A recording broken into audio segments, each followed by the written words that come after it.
नमस्कार, ये आकाशवाणी शिमला है। अब आप राकेश शर्मा से प्रादेशिक समाचार सुनिए। पहले आज के मुख्य समाचार। सूचना व प्रसारण मंत्री अनुराग ठाकुर ने दूरदराज क्षेत्रों में जागरूकता बढ़ाने में सामुदायिक रेडियो की भूमिका को सराहा। चंबा का अंतर्राष्ट्रीय मिंजर मेला आज से शुरू, राज्यपाल शिव प्रताप शुक्ल ने किया शुभारंभ। विपक्ष के नेता जयराम ठाकुर ने कहा, प्रदेश कांग्रेस में आपसी खींचतान के कारण अफसरशाही परेशान। और प्रदेश में मानसून सक्रिय, 27 जुलाई तक कुछ स्थानों पर भारी वर्षा का येलो अलर्ट जारी। अब समाचार विस्तार से। केंद्रीय सूचना व प्रसारण मंत्री अनुराग सिंह ठाकुर ने कहा है कि सामुदायिक रेडियो जन भागीदारी और जन आंदोलन में बड़ी भूमिका निभा सकता है। नई दिल्ली में क्षेत्रीय सामुदायिक रेडियो सम्मेलन के शुभारंभ पर उन्होंने कहा कि समुदायों तक सूचना के प्रसार में सामुदायिक रेडियो ने बड़ा योगदान दिया है। सामुदायिक रेडियो दूरदराज के इलाकों में जागरूकता बढ़ाने और समाधान निकालने में बड़ी भूमिका निभाता है। अनुराग सिंह ठाकुर ने इस बात पर संतोष जताया कि पिछले 9 वर्षों में 448 सामुदायिक रेडियो स्टेशन बने हैं। उन्होंने कहा कि सामुदायिक रेडियो स्टेशन देश के सभी जिला और ब्लॉक में होने चाहिए। कम्युनिटी रेडियो स्टेशन देश के कोने कोने में देश के लोगों तक उनको जागरूकता भी कर रहे हैं, उनकी समस्याओं का समाधान भी कर रहे हैं और स्वस्थ, स्वच्छ और सुंदर भारत बनाने के लिए भी आपके अनेक अभियान चल रहे हैं। यही नहीं, अगर संख्या की बात की जाए तो 142 कम्युनिटी रेडियो स्टेशन हमारे 2014 में थे, लेकिन मात्र 9 वर्षों में ये 140-42 से बढ़कर 448 हो गए हैं। यह दिखाता है कि इसकी कितनी मांग बढ़ रही है, कैसे लोकप्रिय हो रहे हैं। लेकिन सबसे बड़ी बात यह है कि कम्युनिटी रेडियो स्टेशन हर जिले में होना चाहिए। अनुराग सिंह ठाकुर ने कहा कि सामुदायिक रेडियो को लाइसेंस जारी करने की प्रक्रिया आसान बना दी गई है। उन्होंने राष्ट्रीय सामुदायिक रेडियो पुरस्कार भी प्रदान किए। चंबा का अंतर्राष्ट्रीय मिंजर मेला आज से शुरू हो गया है। आपसी सौहार्द और भाईचारे के प्रतीक इस 8 दिवसीय मेले का राज्यपाल शिव प्रताप शुक्ल ने विधिवत शुभारंभ किया। इस अवसर पर चंबा जिला मुख्यालय में एक शोभा यात्रा निकाली गई और राज्यपाल ने भगवान लक्ष्मीनाथ को मिर्जा परिवार द्वारा हाथ से बनाई गई मिंजर भेंट की। राज्यपाल ने कहा कि उनका सौभाग्य है कि आज उन्हें इस पारंपरिक मिंजर मेले का शुभारंभ करने का अवसर मिला है। उन्होंने लोगों से देवभूमि हिमाचल को नशा मुक्त बनाने का संकल्प लेने का भी आह्वान किया। इस दौरान राज्यपाल ने खेलकूद प्रतियोगिताओं सहित विभिन्न विभागों की विकासात्मक प्रदर्शनियों का भी शुभारंभ किया। लेडी गवर्नर जानकी शुक्ल के अलावा विधानसभा अध्यक्ष कुलदीप सिंह पठानिया और अन्य गणमान्य लोग भी इस दौरान मौजूद रहे। राज्यपाल शिव प्रताप शुक्ल ने कहा है कि प्राकृतिक आपदा से निपटने के लिए केंद्र ने हिमाचल को 2 किस्तों में 360 करोड़ रुपए की आर्थिक मदद दी है। राज्यपाल ने आज चंबा में बताया कि इस आपदा के बाद उन्होंने प्रधानमंत्री नरेंद्र मोदी और गृह मंत्री अमित शाह से मुलाकात कर पूरी स्थिति से अवगत करवाया है। उन्होंने कहा कि केंद्रीय दल ने भी हाल ही में प्रदेश का दौरा किया है और नुकसान की रिपोर्ट प्रस्तुत करने के बाद केंद्र सरकार द्वारा प्रदेश को और अधिक मदद दी जाएगी। उन्होंने विभिन्न गैर सरकारी संगठनों से भी संकट की इस घड़ी में मदद के लिए आगे आने का आग्रह किया है। इस बीच उप मुख्यमंत्री मुकेश अग्निहोत्री ने भी केंद्रीय टीम की रिपोर्ट के बाद केंद्र सरकार से प्रदेश को जल्द मदद मिलने की उम्मीद जताई है। उन्होंने आज सोलन में बताया कि इस आपदा से राज्य में भारी क्षति हुई है और सरकार पीड़ितों की हर संभव मदद कर रही है। अग्निहोत्री ने सोलन में परिवहन निगम की वर्कशॉप का भी निरीक्षण किया और निगम कर्मचारियों को पेश आ रही समस्याओं की जानकारी ली। राजधानी शिमला के मिडल बाजार में बीते 18 जुलाई को हुए धमाके की जांच के लिए एनएसजी की एक टीम आज घटनास्थल पर पहुंची। टीम के सदस्यों ने दिन भर मामले की गहनता से जांच की। इस घटना में एक व्यक्ति की मृत्यु हुई थी जबकि 13 अन्य घायल हुए थे।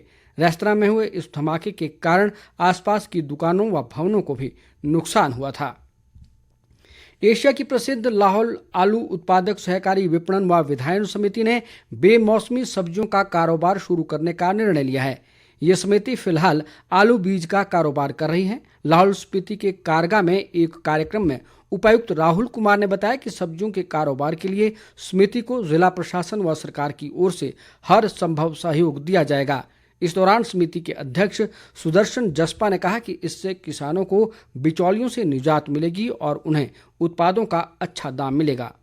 विपक्ष के नेता जयराम ठाकुर ने कहा है कि प्रदेश कांग्रेस सरकार में आपसी खींचतान के चलते अफसरशाही परेशान हो गई है। एक बयान में उन्होंने कहा कि प्रदेश में ऐसी कार्य संस्कृति विकसित की जा रही है जिसमें कोई भी अधिकारी काम नहीं करना चाह रहा। जयराम ठाकुर ने कहा कि प्रदेश के अधिकतर अधिकारी केंद्र में जाना चाहते हैं और कई वरिष्ठ अधिकारियों ने इसके लिए प्रयास करने भी शुरू कर दिए हैं। उन्होंने कहा कि प्राकृतिक आपदा के बाद प्रदेश संकट के दौर से गुजर रहा है और ऐसे में सरकार व अफसरशाही को आपसी तालमेल से कार्य करने की ज़रूरत है ताकि प्रभावितों की मदद की जा सके। प्रदेश में आपदा राहत प्रबंधों को और अधिक सुदृढ़ करने के लिए सरकार ने आपदा राहत कोष शुरू किया है। पिछले दिनों 16 जुलाई को शुरू किए गए इस कोष में अब तक विभिन्न संगठनों व लोगों द्वारा 16.5 करोड़ रुपए से अधिक का अंशदान किया गया है।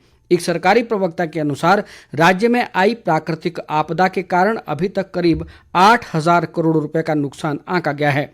उन्होंने कहा कि राज्य आपदा प्रबंधन प्राधिकरण ने सभी उपायुक्तों को राहत कार्यों के लिए 188 करोड़ 50 लाख रुपए की मंजूरी दी है। केंद्रीय सूचना व प्रसारण मंत्री अनुराग सिंह ठाकुर की लोकप्रिय सांसद भारत दर्शन योजना के तहत इस वर्ष हमीरपुर संसदीय क्षेत्र की 21 बेटियों का चयन हुआ है।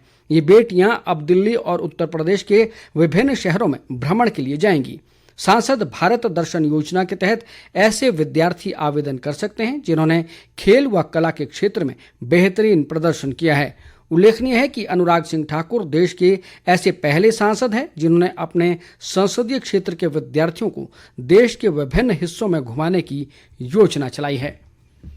मुख्य संसदीय सचिव आशीष बुटेल ने कहा है कि कांगड़ा जिला को पर्यटन राजधानी बनाने के निर्णय के तहत पालमपुर को भी पर्यटन की दृष्टि से विकसित करने का प्रयास किया जा रहा है।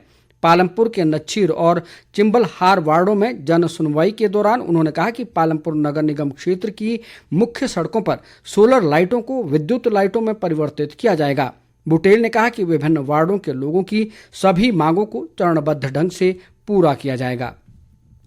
कुल्लू जिला में पिछले दिनों आई प्राकृतिक आपदा के बाद जनजीवन सामान्य बनाने के प्रयास लगातार जारी है। जिला की लग वैली की 4 पिछड़ी ग्राम पंचायतों के लिए आज यातायात बहाल कर दिया गया है।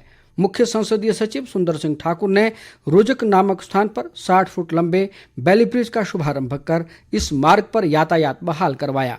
मार्ग के बहाल होने से क्षेत्र की पंचायतों के लोगों को उत्पाद मंडियों तक पहुंचाने में काफ़ी राहत मिलेगी। उन्होंने बताया कि जिला में मुख्य मार्गों के बाद अब संपर्क मार्गों को खोलने को प्राथमिकता दी जा रही है। प्रदेश के अधिकांश क्षेत्रों में मानसून सक्रिय बना हुआ है और आज भी वर्षा का क्रम रुक रुक कर जारी है। इस वर्षा से जहां नदी नालों का जलस्तर बढ़ा हुआ है वहीं जगह जगह भूस्खलन की घटनाएं भी लगातार सामने आ रही हैं। राज्य में अभी भी कई मार्ग यातायात के लिए अवरुद्ध हैं, जिससे आम लोगों सहित किसानों व बागवानों को अपने उत्पाद मंडियों तक पहुंचाने में दिक्कतों का सामना करना पड़ रहा है। मौसम विभाग ने 27 जुलाई तक राज्य के कुछ स्थानों पर भारी वर्षा का येलो अलर्ट जारी किया है। अंत में मुख्य समाचार एक बार फिर।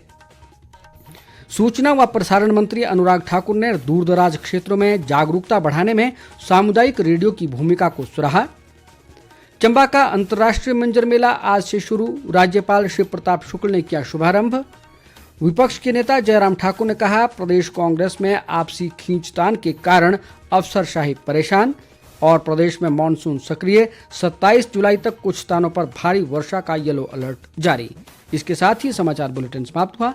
नमस्कार।